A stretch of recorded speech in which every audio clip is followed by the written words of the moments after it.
Welcome back to the KJ Rockers podcast, where we dive deep into the world of digital marketing, entrepreneurship, and the strategies that drive success in the online world.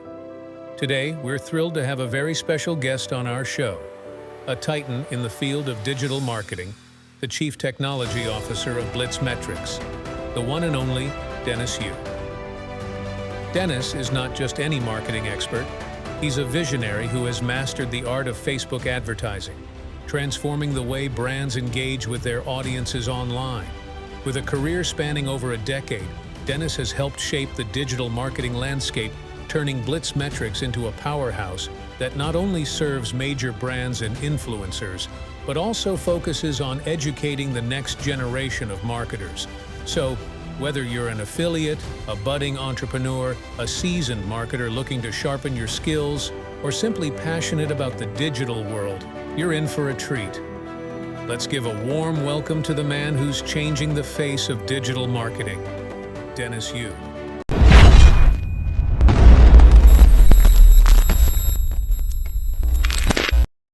Hey, so we are back with Dennis here. First of all, Dennis, thank you for your time and welcome to the podcast. How are you today? Awesome to be with you, KJ. It was really lovely to have you in Dubai as a speaker as well. If any of you don't know, Dennis was an amazing speaker at Affiliate World Dubai, where he was sharing a lot of tips about SEO. So now, Dennis, if for those people who don't know you, can you give us a little bit of introduction in your own words, what you do? And yeah. I was one of the original search engineers at Yahoo 20-something years ago. And based on what I know from working at the search engine, I know a little something about how to rank in search results and how to be Googleable. So I'm teaching a lot of people how to do that. And in the last few years, I've learned that engagement on social media actually drives SEO, because PR, social media, reputation management, SEO, all of those things are actually the same thing. And by teaching that, we're helping a lot of local businesses be found in Google, and we're creating 1 million jobs as part of the process. And we're a quarter of the way there, which I'm really proud of, in the Philippines, but now expanding to Pakistan and other places. Amazing. So let's go back to your Yahoo times. Like, can you just give us a little bit of overview, how you got into digital marketing industry, or how you got into Yahoo? Like, how was that story about? So it was never called digital marketing. Mhm. Back then, 30 years ago, it was called webmastering. And we built these websites, which back then were bulletin boards, because you didn't even have dial-up. Yeah. So the idea of coming to a place because you were looking for pictures of dogs, or you had some free time and you wanted to be entertained, or you just wanted to chat with your other friends. That was before there were social networks, before mobile phones, before apps, before even like a newsfeed on Facebook. And so we just wanted to put up brochures for companies like Cartier, or like we did the intranet for Raytheon, which is $1 billion defense contractor. My mentor was the CEO of American Airlines. So I helped build the website then. Now, this is back before there was really anything going on the internet. No one really thought the internet was anything. And so I got my experience as an engineer building web pages, crawling logs, trying to figure out where people came from and what they were doing. And the funny thing, KJ, is the very things that we were doing 30 years ago are the exact same things we are doing today, just with better tools. Interesting. That's, something which not many people understand. Like, yes, we have AI and everything, but the basics are the same. So that's one thing I always stress on is as well to learn basic. It's not about hacks. It's not about, just these tools. It's always about the basics, and they always remain same. Yeah. So how did you end up in Yahoo, by the way, if you don't mind me asking? Because I was at American Airlines and I did all this, what was called interactive marketing or interactive technology. They had no name for what this was. So they put me within IT, which was kind of within, but IT back then was like pagers and setting up computers, but no one really knew what this thing was. So because of the experience that I had building things for American Airlines, I got to speak at all these conferences because, I would choose a content management system. I would choose a booking engine. I would choose a front end. I would choose all these different tools that were necessary to make websites work. And so I spoke at these vendor conferences. And it wasn't because I was a good speaker. It was because these companies, if you remember back in the Silicon Valley days, back in 2000 or so, they would raise all this money and then they would declare American Airlines as a customer. Right. Mm. And then I would come and speak and say, this is what American Airlines is doing for multi-channel CRM. This is how we're able to tie together what we do on the website with if you email us, if you call in, if you complain at the airport. This is how we keep all this information. If KJ, is a platinum frequent flyer, how do we treat him with his level of tier status, right? And all his information and what his preferences are, and knowing that he likes the mint on the pillow, which we pass to the hotel partners. Like all this idea of personalization was what we were doing at American Airlines. And the beauty is just imagine like KJ, you're me and you have the American Airlines brand. You can talk to anyone you want in Silicon Valley, right? Yep. So I would literally talk to the CEOs of these top tech companies to learn. And I just literally would have questions, like Oracle back then was doing multi-mastering with databases where you could replicate the database in different areas to make it load faster. And I signed the contract with Oracle, but in order to sign that contract, moving away from DB2 and some of the other databases, I said, I need Larry Stakowiak, who wrote the book on Oracle Essentials. I need him to come down here and train me and help me understand. And the salesperson who, understand like how salespeople are, would say, oh, but we're doing this great deal that's 87% off just for you for American Airlines and blah, blah, blah. I'm like, why wouldn't I just stay on my existing database? Like, why would I want to move to Oracle? Mm. Like, help me understand. Oh, but we have multi-mastering and we have automatic cleanup and we have all these different, our indices are smarter and it's a more analytical database. And like, yeah, I know that's what the salesperson said, but I don't really understand. So if I don't really understand, why would I want to go out of my way and switch to another database provider just because you want to make $1 million commission off of this deal? So if you want me to really learn, you're a salesperson, you can't teach me. I'm an engineer.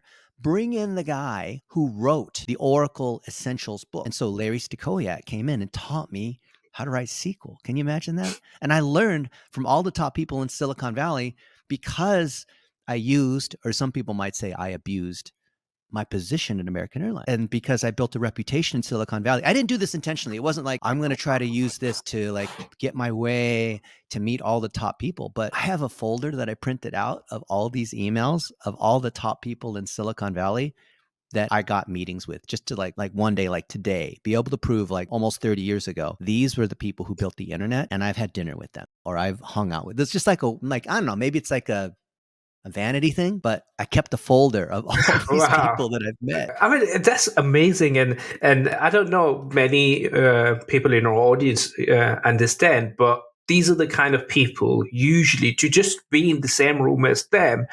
People pay like thousands and hundreds of thousands of dollars just to be in the same room as them, because these are the people who are super smart. And just one thing which you can pick up from these conversations, having conversations from them, can literally change everything you do. So that's super interesting. So like, when it comes to networking, you already have that access. Yeah. So let me give you one example that almost nobody knows, because people think, oh, well, Dennis can meet anyone he wants because he already has this big network. So people use that as an excuse to say, but I could never do what Dennis is doing, or what Dennis and KJ are talking about is not relevant to me, right? That's what people will say, right? Oh, it's easy for you to say because you know so-and-so. Let me tell you a story.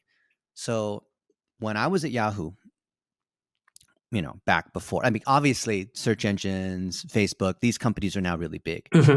But back then I was playing Frisbee Tuesdays and Thursdays with other Yahoo engineers. And we would go to Sunnyvale Baylands Park and we'd meet at 4:00 and we would play Ultimate Frisbee. And sometimes eventually Google became a company and engineers from Google would come over and they were actually faster than us. I was the fastest one on the Yahoo team. So I would throw the Frisbee. I had a really strong arm. So I would throw the Frisbee all the way to the other end zone. And David Philo, who was the richest engineer in the world and the richest man in the world under 40 at that point, he would run all the way to the other end of the field and he would catch it. So that's what we would do every time, right?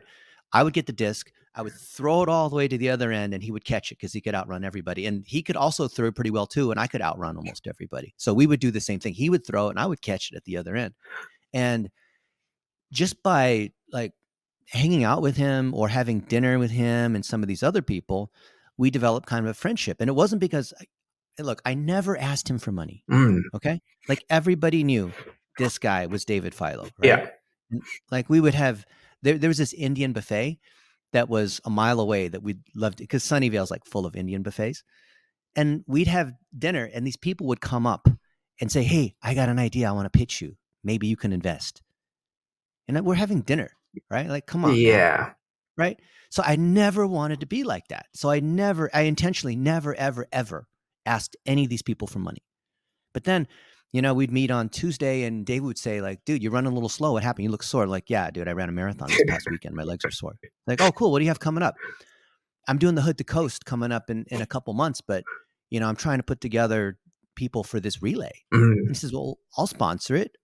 We'll print up some Yahoo jerseys and I'll pay for the vans and I'll pay for like all. I'm like, really? You will? Like, yeah, absolutely. Well, you'll be like this Yahoo sponsor team. Let's create and so we created the Yahoo Running Club, and he was doing all these things, but I never asked him for the money. Never. It was always like, if we got something, it was because he said, hey, you know what? I would love to sponsor that. So everything I've gotten has been through doing stuff like that. Now, let me tell you this one thing. So we're playing Frisbee, right? And two of the other engineers, Brian Acton, who is one of the key guys in Search, and then Jan Koum, who ran like horoscopes and Yahoo, what was it? The games. Oh, no, it was Erun, Jokopi. But they're like a couple of these other engineers, right? And they were just like other engineers. There's a ton of us engineers, right? And I got to be friends with a couple of them. And lo and behold, like these two guys, Brian and some of these other guys, they quit Yahoo and they started another company. I'm like, what is this like text messaging thing or whatnot? And then later I found out that it's WhatsApp. These two started WhatsApp and then made $17 billion in cash from selling that. And like I was in Mountain View, which is kind of that I lived in Mountain View, and Mountain View is basically like where Google and Yahoo was. And I'd run into these guys at dinner or whatnot, and they would tell me about what it was. And I've learned since then not to discount the little guy, because you never know who they're going to be. And these have panned out, not immediately, but a lot of them years later have turned into great relationships. So I don't want to like name drop, but I can mention all these other people that were nobody that later became somebody. And then because we hung out and we had, the buffet at the Indian place, I forgot the name of the Indian restaurant we would go to all the time, right? But because of those things, because of playing Frisbee, not because I was ever asking for money, not because I even work with these people directly, these have turned into relationships that are later. And I don't think people realize that. Or maybe the entrepreneur bros who are all like trying to make money now and be flashy and have Lamborghinis, they don't have the patience to invest in relationships.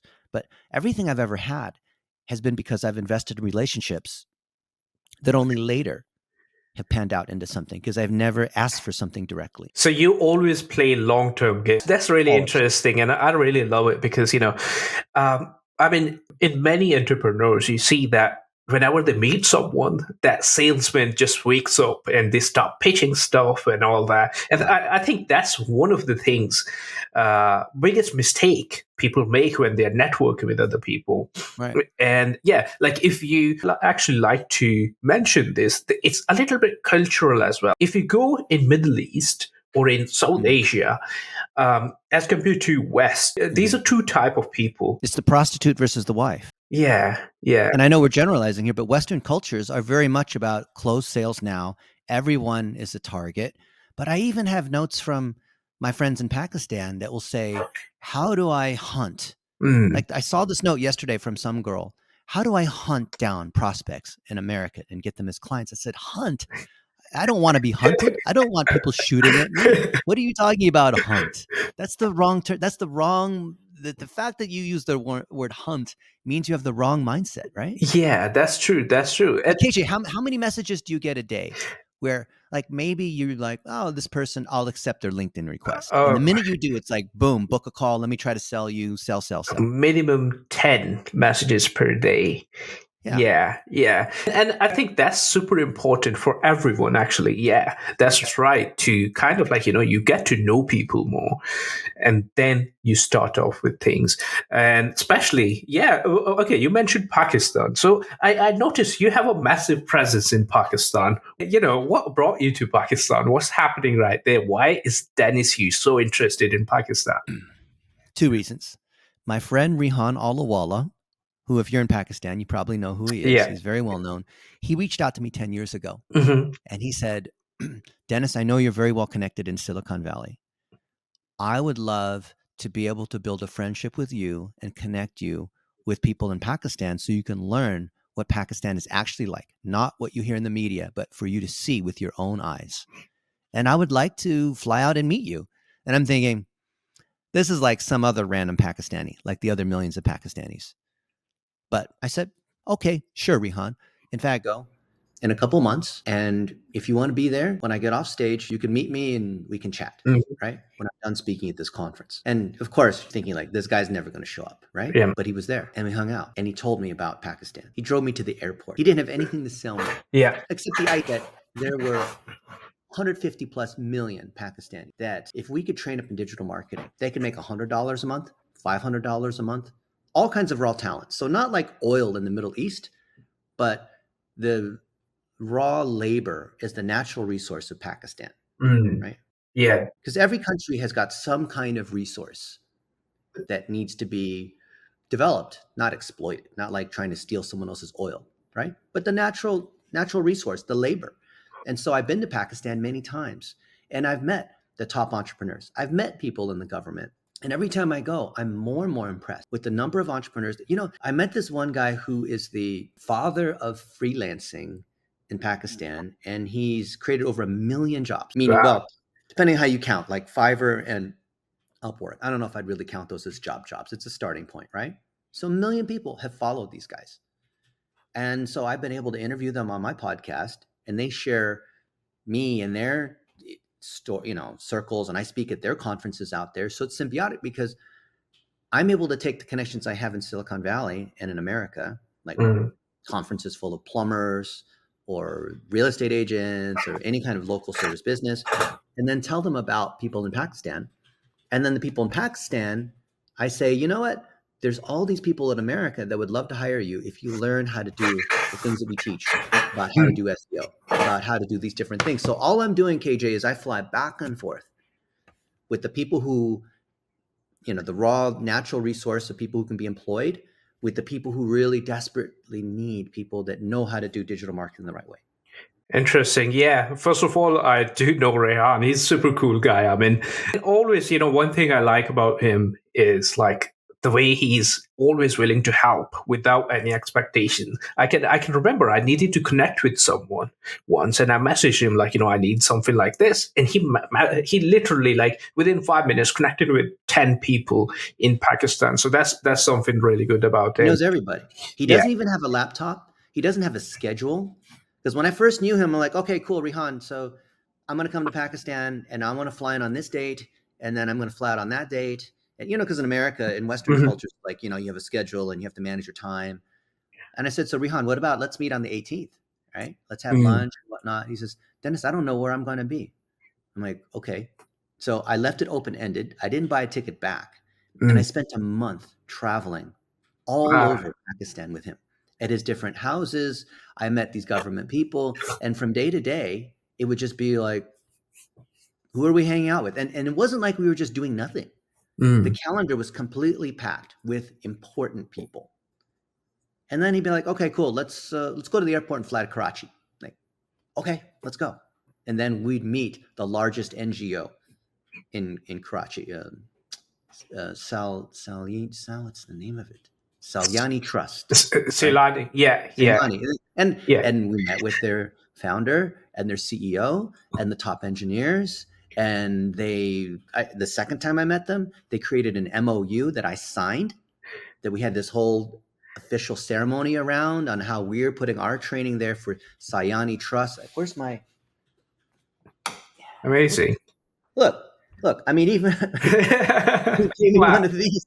So, I have a whole bookshelf full of these things, and just building these relationships, it has taken years. It wasn't that I just met the guy and I took a picture with him and had this whole pose, because they loved, like in Pakistan, they love to like commemorate and have like these awards, right?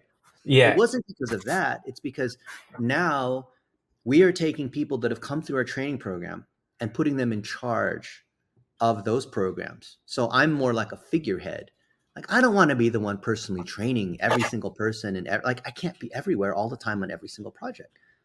But if I train up other people, then they can do this. Like, there's this one girl, Muzamil, and you'll see she's in our group, and she started from nothing, and now she's on her way to being able to run operations across all of our training and across these different programs that we have.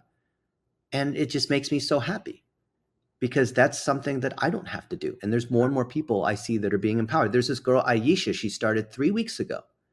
And a lot of these Pakistani women, I don't know why there's like so many of these women. The women, for some reason, are like the best project managers. Like, they get stuff done. But she started, and her first articles were surprisingly good. I said, here's this transcript. It could be like you and I talking, right? And Yeah. turn it into an article using our tools, teaching, the ways that we teach and how to do it. She did a great job. I said, holy crap, who's this woman? And she did it again and again and again. And I said, you're hired, level 1 VA, right? Now Yeah. progress to level 2. Boom, she hit level 2, because we have different things you have to be able to do to it. It's not just random or subjective, like, oh, I like you, I'm just going to promote you. No, Yeah. you have to achieve, because we want to set the path that everyone else can see. Like, this is the standard. If you can do this, you can also earn the same thing too, right? Yeah. And now she's training up other people. And That's I see good. more and more of this. And every time I see this, even though I've seen it thousands of times, every time it makes me happy.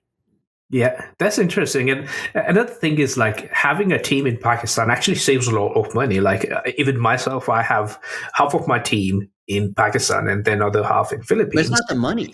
Yeah. Because you can get all kinds of stuff cheap. What I care about is the quality.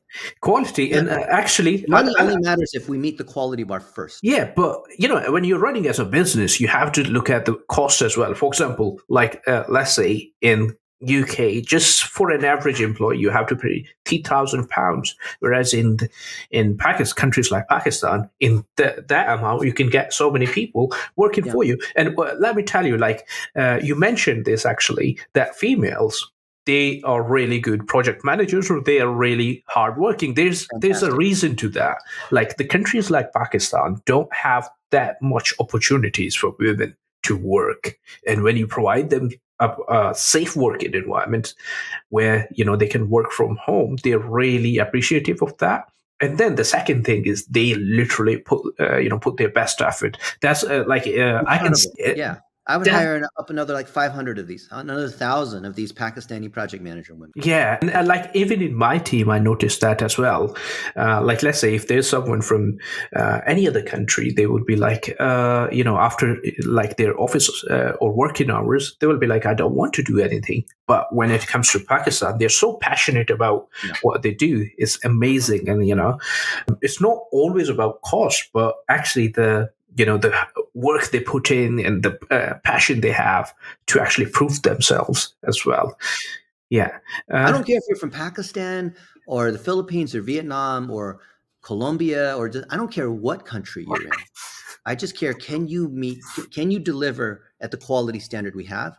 And then from there, move up. If you start at a level 1 VA and you're only making $3 an hour, which is $500 a month, that may or may not be enough money in your country. If you're in America, $500 a month is not enough. But even if you're in America and you want to learn how to do digital marketing, we want everyone to learn how to do the level 1 work first. Yes, it's only worth $500 a month. But if you want to make your way up to be an agency owner and you don't know how to do the work yourself, you have not earned the right to be able to tell other people what to do if you don't know how to do it. What happens when they get in trouble? What happens if they need help? Can you help them? You have no idea. Oh, I'm just a boss. I just supervise VAs. That's all like VA work. Nonsense. It's basic communication. It's basic digital marketing. If you don't understand the basics of digital marketing, how can you possibly run an agency or run a team of people? That's so true. Now, let's talk a little about BlitzMetrics. What exactly is your company and what you guys do? So we provide a marketplace allowing people who want to do the work to serve the people that need to hire people that do the work. So think of us as like the Uber of marketing, right? So with Uber, you have the drivers, right, with cars, and they're making money giving rides, and you have the riders, where these people like me, I want to go to the airport, right? So we just bring supply and demand together, but for marketing tasks. And the beauty is, we have, as far as I know, the largest set pool of VAs in the world. compared to anybody because of all our partnerships with Fiverr and Online Jobs and whatnot, and Rihan and all them. And we also have the largest pool of local service businesses and agencies that want to hire these VAs. So my life's mission is to bring both of those sides together into a marketplace where there's a common standard. And the standard is, are you Googleable, right? Mm. You want to know? Yeah. It's not coming into focus because of the camera. I think the Yeah, camera's yeah, off. it is. It is now. Yeah. You want to know, are you Googleable?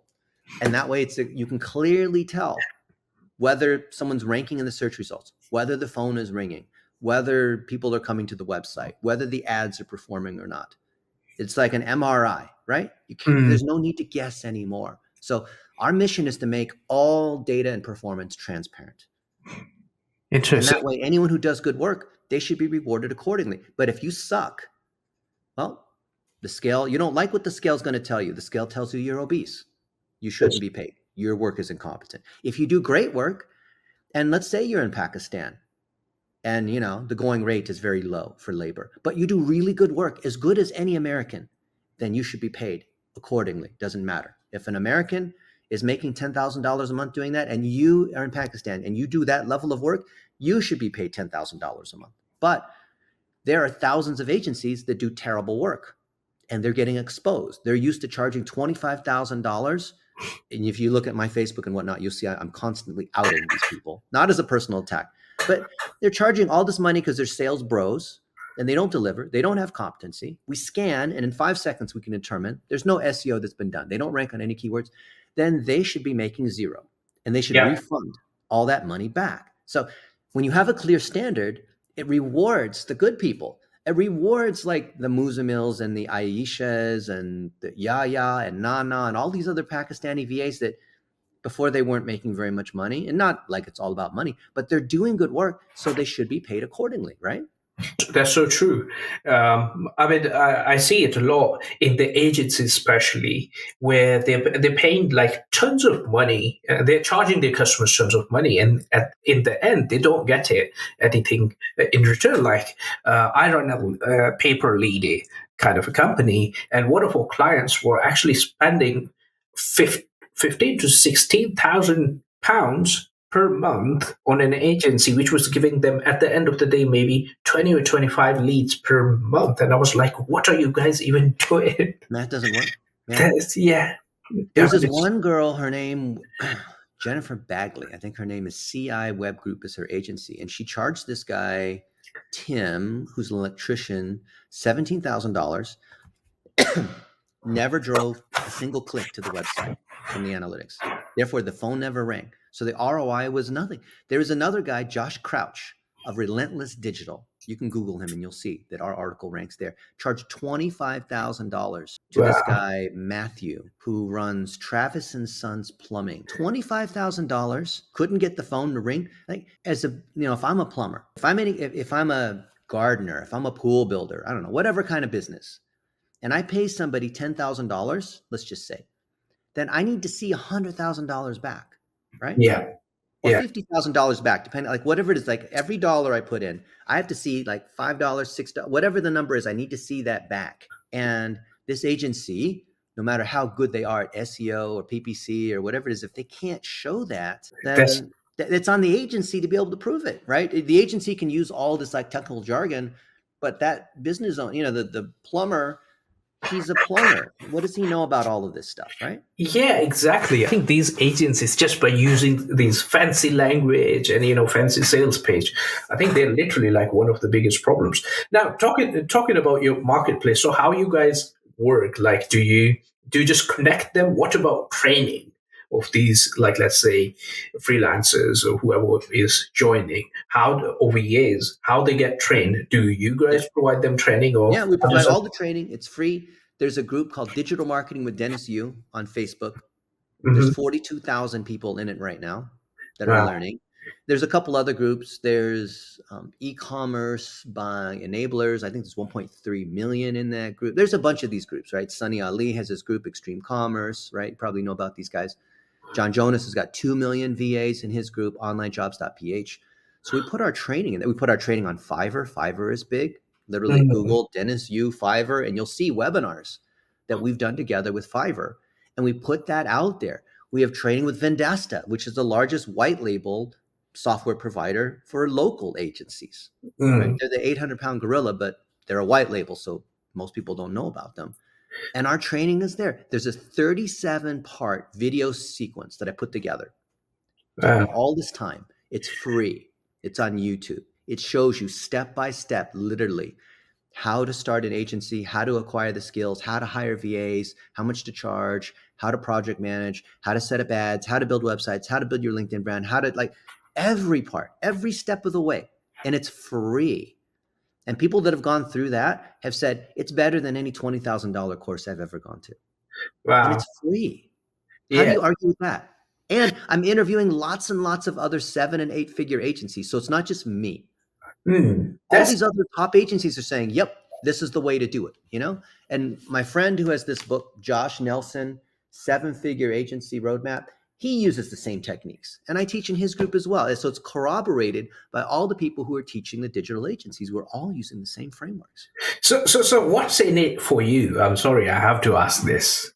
Me, I get satisfaction in knowing that the incompetent people are not ripping off these entrepreneurs and local service people who are trusting their money and their families with these digital marketing experts. So that's the biggest thing, is I love that. That's one part. And the other part is I root for the underdog. I really love seeing the stories of, like, this guy, Yahya, for example. He's 15. He's in Pakistan. And now he's working for us, and he's been growing and learning. And before, he didn't have any kind of job. It didn't have any kind of experience. He didn't have this kind of network. He came to me at a conference 3 months ago in Lahore, which is a big city inside Pakistan. Came up to me, right, and say, hey, I want to introduce myself. I've been studying your videos, blah, blah, blah.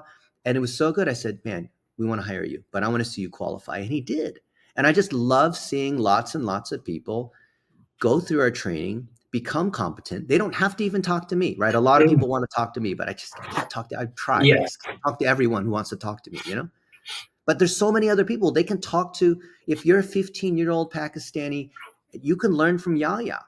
You can learn from Muzamil or Nana or Aisha or these other folks, right? Learn from them. If you're in the Philippines, learn from some of our friends that are in the Philippines, right? And the idea of mentorship and paying it forward, and apprenticeship, that's what really gets me excited. And guess what?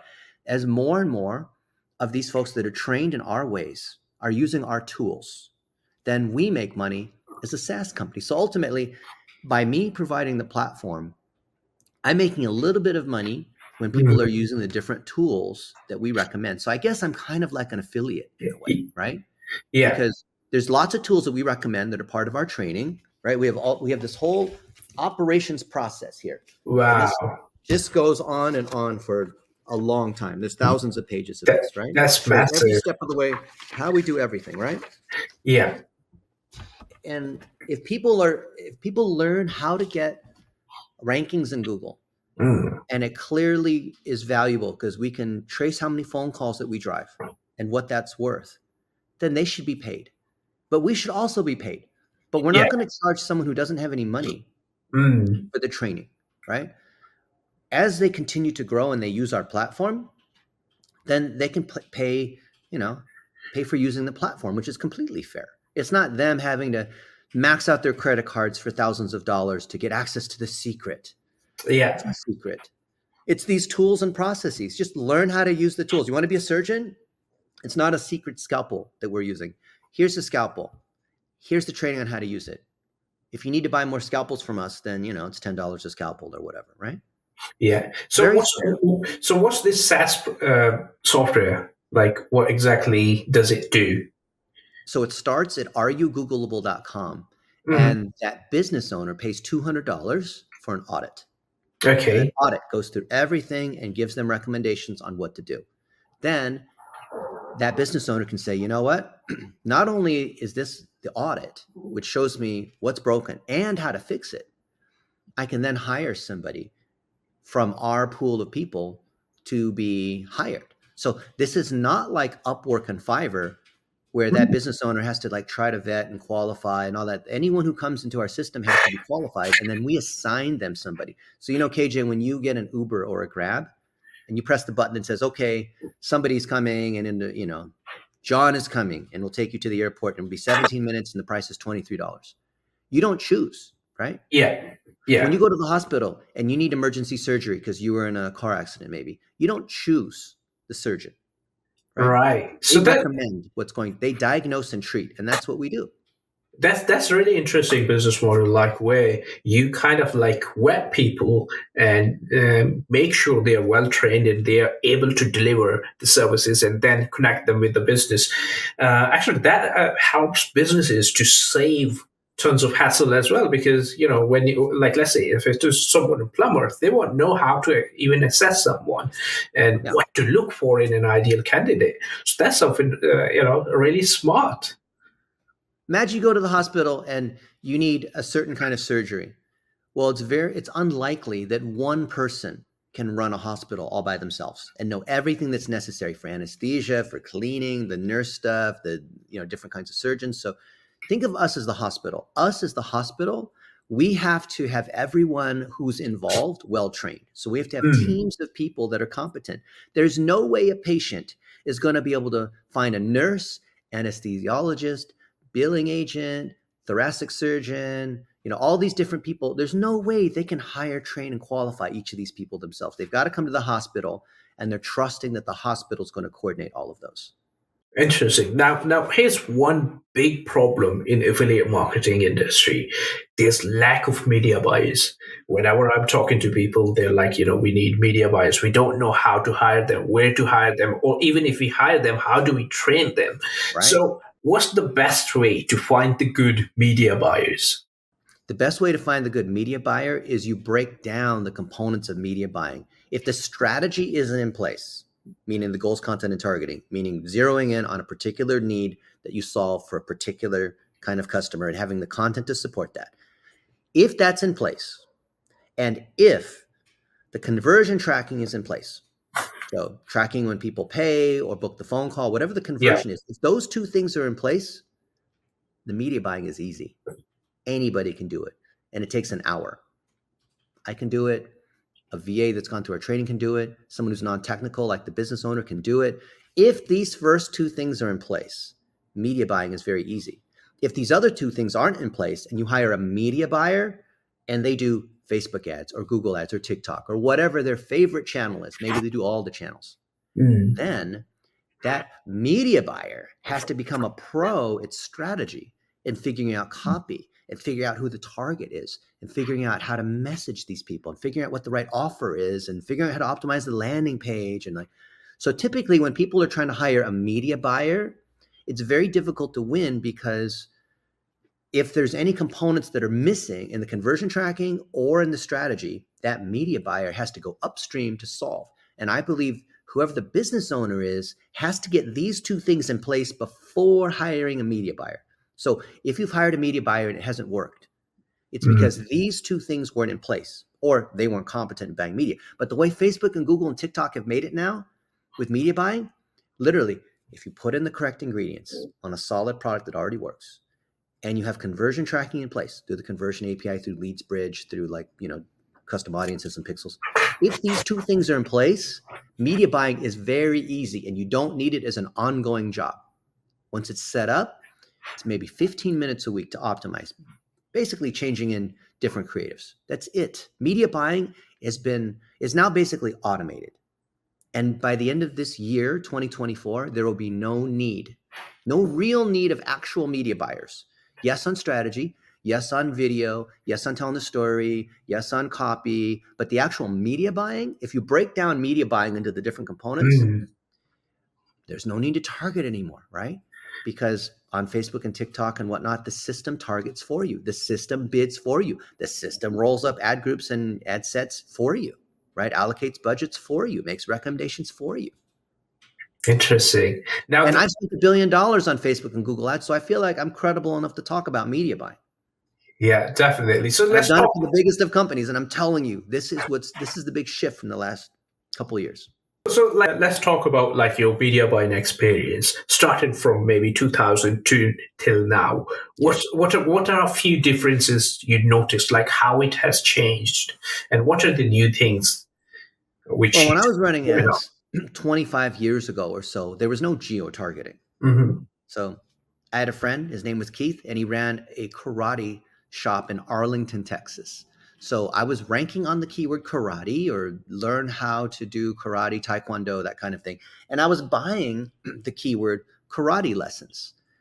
And the cost of the traffic was so cheap, less than a penny a click, that I would just buy it nationwide. And 99% of the time, it wasn't within the Arlington, Texas region. So it was just throwaway traffic, but it's still worth it anyway, because we got enough students just off of that 1% that was within that area that it was worthwhile doing. Then a few years later, there were, for example, 37 different kinds of ad types. I remember in 2007, May 2007 is when Facebook ads first launched. And it was so difficult because the creation of an ad, the targeting of the ad, the optimization, you had to constantly be Yeah. watching, you make a change, the ad like falls apart. Then it's like, oh, I have an ad that's working. I don't want to touch it because, it might, which is the equivalent now of like, oh, I don't want to exit the learning phase. And now you can change your budgets. Now you can use Advantage Plus and Performance Max, which is Google's version of that. Now the systems are smart and it's not so fragile anymore. Before it was very fragile. You had to be a technician. It's like building websites 25 years ago. You had to really be technical. Now, WordPress and Wix and all these others, it's so easy. It's a couple clicks. These AI tools, a couple clicks, it does all of this stuff for you. So media buying and advertising is so easy now because the technical components are taken away from us. Like we can't even touch detailed targeting anymore on Facebook. That's really interesting. Like everything is based on algorithm now. But there's another part of people as well. Like especially in affiliate marketing, I see so many people who literally say in 2009 and 2010s it was easy to make money as compared Oh to yeah. now. As compared Yeah. to now. Cost So of traffic is harder, yeah, buying all the fake accounts and black hat is harder, all these things. But actually it's easier because the key with affiliate marketing is if you have a legit product, not a scammy product. A lot of people say my product's not a scam, it's legal. yeah, Well, yeah, just because it's legal and it's this weight loss thing and you abide by the disclosure rules doesn't mean it's ethical. If you have an ethical product, meaning it actually works, not just like 1 in 1,000 people it works for, but it actually works most of the time. That's why I love working with plumbers and chiropractors and real estate agents. They offer a real service, right?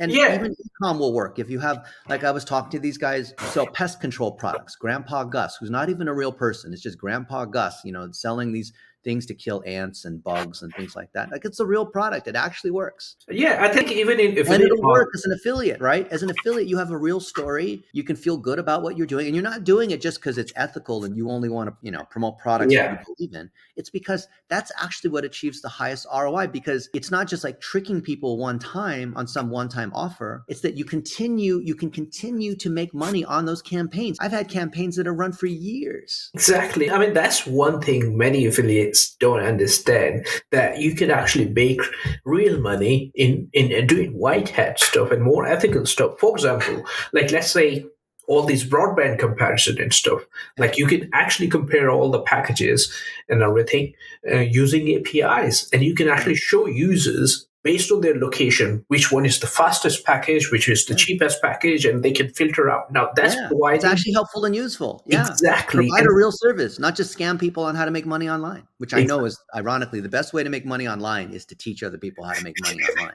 that's so true. And actually, this is something which you can exit as well. Like just Yeah. take example for Honey, which went for billions. Yeah. Yeah, so that these are the kind of products and kind of like affiliate services which I think are going to be way more important in coming more years as well. So, just a question: like, did you ever? Yeah, you mentioned previously, like you ran affiliate programs as well. So, any like advice on, like, let's say, to run something on SEO related to affiliate marketing? What are the top things which affiliates you think can really take advantage of on SEO traffic or organic traffic? So as an affiliate, Mhm. I compete only when I have an unbelievably unfair advantage. I would never enter any sort of affiliate thing where I'm just like one of thousands of people or I have my affiliate code and I earn 20% or whatever it is. I only compete when I have an unfair advantage. So I don't even use the word affiliate. That's I like to say interesting. partner. So when I have a relationship with the underlying company and I'm spending time with the founder, Yeah. I know their customers well. And I have like inside access because not because like it's this special deal. I mean, yes, we get special terms, but from an SEO standpoint, for an affiliate deal, if we are their agency and if we have a partnership where there's a rev share that's independent of an affiliate code, like I have a special relationship with Endasta, who is a SaaS platform for local. Because I know the CEO well, and we were friends before he started the company. Now they're a $300 million a year company. They have more revenue than Fiverr. They're big, right? They have 100,000 customers. Then I can co-create content. I can blog on their site. I'm on their podcast. I'm on their YouTube channel. They're a domain rating 79. That's a lot of SEO power. Massive, that And is. we're creating content together. So I'm an affiliate for Fiverr, right? Just like a lot of people who make a commission when someone buys a gig for the first time on Fiverr. But I'm featured on Fiverr's blog. I have courses that I've done together with Fiverr. So when Fiverr sends out an email to 6.5 million freelancers talking about Dennis Yu's course on how to build your brand as a freelancer, and I'm getting paid 20% on anyone who buys that course, I'm winning in multiple ways. I'm building my brand because I'm sharing my information and content and trust and transparency and all that. Two, I'm making an income because of that trust, not because I'm just like being paid as an influencer to talk about something, you see? So if you really want to make money as an affiliate, as a super affiliate, don't just be like the number one volume driver because you have more PPC, so you're at a higher tier. That's what most people think about when you're a higher tier affiliate. Go one level higher into you are like an owner in that company and you have those close relationships and you have maybe 2 or 3 of these relationships instead of like 20 different products. And every week I'm trying different products. You're never going to get there. I mean, maybe you will, but I just don't think it's a smart model. Like every week, let's try 10 new products. You're like a prostitute going around. You're like some guy going to the bar, talking to every random woman you can find. Find a couple really good relationships. Negotiate special access where you can blog on their behalf on their site, where you have access to all their customer information. You can repurpose that into videos and ads that you run that happen to have your affiliate code on it. And now you are able to win instead of like what happens in most affiliate spaces. And I've been guilty of this too. Like I'll make $50,000 or $100,000 off of one deal. Then some other affiliate copies me and then I lose it. And now I have to come up with a new thing. Right? That's what happens in the affiliate world. That's why people play this whole like, I'm not going to tell you my secret, right? But if you play my strategy and you build these relationships, you never have to play hide and go seek because you want people to see what your strategy is because no one can copy it. So when we did the digital marketing for the Golden State Warriors, which is a basketball team, I was putting the head of digital marketing on stage. They were talking about us. I was making a commission on the back end too. Because people would buy the Golden State Warriors tickets and buy merchandise. We'd make a little bit of a commission, kind of like an affiliate, but we never called it an affiliate. We called it a partnership agency model, right? But we basically were an affiliate because we got paid based on percentage of the sales, right? So my advice to anyone who wants to really make sustainable income as an affiliate, instead of like constantly every day trying to come up with new things and then it didn't work and now I have to try some new scam that will work for a little while until the scam gets closed, or someone copies my idea. When you have these open relationships and people can see that you are trustworthy and you're interviewing the customers of that, like maybe it's a special microphone like this one here, and you use this microphone and you talk about how to use the microphone and you interview the founders of the microphone and you talk about how the microphone is made and you show all these how-to videos and how to use this microphone to interview people for podcasts or whatever, then you want people to see that. It's not a secret. And then the company is elevating you as a great example. If you literally Google me, I am promoting dozens of products, physical products, could be these sorts of things. There's so many products, so many software products that I'm promoting, and I get paid when people buy them. But you don't see me as an affiliate. People in my community don't see me as an affiliate because they see I have relationships with these people. I'm having dinner with them. I'm working with them. We're having Christmas together with their kids, right? It doesn't feel like affiliate marketing, right? Yeah, exactly. I think that's the best kind of marketing, which actually doesn't feel like marketing as well. Because I don't trust you if you're an affiliate. Oh, buy now. Here's 20% off. Use my code. Now I don't trust you. Yeah, that's so important. And I think this really works for brands as well. Like Yeah. brands, It's usually good they have, legitimately doing it. Yeah. I have a friend, his name is Carson Teagarden, and he messages me every day. He's also my fitness coach, but he also has 15 million views on YouTube every week and all this. He's growing. And he is promoting, like he's a fitness influencer. Okay. So he's got the big muscles. He does all these very crazy workouts, right? To, to teach other people how to be fit. And so he's talking about the protein powder that he uses. He's talking about the different kinds of equipment that he uses when he works out. But he does it in such a way that it doesn't look like he's an affiliate, because yeah, he's going about his daily routine and he's showing what he does, and he just happens to use this particular kind of protein bar. He happens to use this particular kind of like equipment for his bicep or whatever it is, right? But it yeah. doesn't but because it's part of his routine, because he's not always like selling, it's It's the kind of thing that the brand actually wants.